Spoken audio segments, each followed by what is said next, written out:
ज़लज़ला आ जाए फौज को बुलाओ, सैलाब आ जाए फौज को बुलाओ, मरदमशुमारी करानी हो फौज को बुलाओ, इलेक्शन करवाना हो फौज को बुलाओ, कराची में हंगामी सूरत हाल पैदा हो जाए बारिशों की वजह से फौज को बुलाओ, नाले साफ करवाने हो फौज को बुलाओ, हर चीज में फौज को बुलाओ। फौज आपके अंदरूनी खतरात से भी निपटे, आपके बैरूनी खतरात से भी निपटे। फिर पूछा जाता है फौज 18% बजट कहां खा जाती है। अस्सलाम वालेकुम मेरे पाकिस्तानियों, मैं हूं ज़ुहैब खटक। मरसों मरसों सिंध ढेसों, और बारिश आता है तो पानी आता है, और इस्लामाबाद यूं है तो कराची यूं है। तो ये जनाब सियासत है 40 साल से सिंध पर काबिज ये हुक्मरान जमात, और 12 साल से कराची पर हुक्मरानी करने वाले आज बड़ी ढिठाई और बेशर्मी से पूछते हैं कि वफाक ने 2 साल में क्या तब्दीली लाई।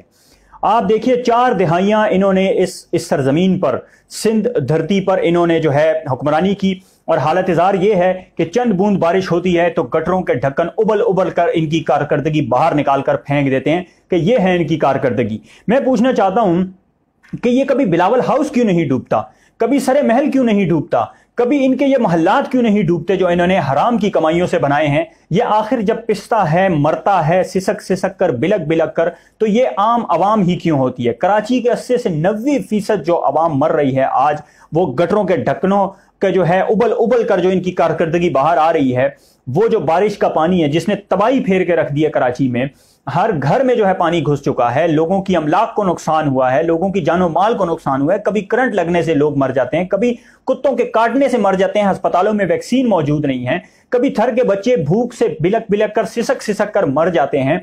और यहां पे इनकी याशियां खत्म नहीं होती, उल्टा वफाक से पूछते हैं कि आपने 2 साल में क्या कारकर्दगी दिखाई। मैं कराची की आवाम से कहना चाहता हूं कि आप अपने हालात नहीं बदलेंगे तो कोई आपके वफाक या फौज या कोई भी जो है आपके हालात नहीं बदल सकता। आप इन्हीं लोगों को जो है इलेक्ट करते रहेंगे, यही लोग जो है मौज मस्तियां याशियां करते रहेंगे, और आपकी जो है यहां पे हालत इज़ार यही रहेगी। सिंध का हर महकमा जो है तनख्वाहें ले रहा है, अरबों रुपए के फंड ये खा गए सफाई मुहिम के नाम पर, नालों की सफाई में जो है इनको दिए गए। फिर 18वीं तरमीम का ये रोना शुरू कर देते हैं जब वफाक कराची में अमल दखल करता है कि जी हम सिंध धरती माँ का जो है वो बंटवारा नहीं होने देंगे, हम ये नहीं होने देंगे। आज तक भुट्टो को ये मरने नहीं दे रहे, और जगह जगह से तस्वीरें और वीडियोस आ रही हैं कि जनाब देखिए यहां से भुट्टो निकल रहा है, वहां से भुट्टो निकल रहा है, लेकिन इनको शर्म नहीं आ रही। इनको इतने को ये ढीठ हो चुके हैं, मुझे समझ नहीं आती। एक ऑक्सफोर्ड का ग्रेजुएट इस तरह की बात कर रहा है कि जब बारिश आता है तो पानी आता है।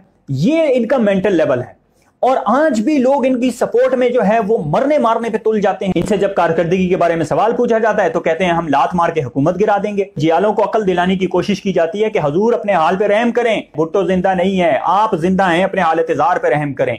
आप मर रहे हैं, आपकी आने वाली नस्लें मर रही हैं, आपकी गुज़िश्ता नस्लें मर चुकी हैं। 4 दिहाइयों से ये लोग आप पर हुक्मरान हैं, और आज इनकी ये कारकर्दगी है कि 40 साल बाद गटरों के ढक्कन इनकी कारकर्दगी उबाल कर बाहर फेंक देते हैं। इससे पहले भी बारिशों में जब कराची डूब रहा था, आपने देखा होगा कि उस दिन ये जरदारी की सालगिरह मना रहे थे। ये इनकी हालत इज़ार है। खुदा का वास्ता है सिंध के वासियों, खुदा का वास्ता है कराची के वासियों, अपने हाल पर रहम करो, खुदा का वास्ता है। बहुत शुक्रिया।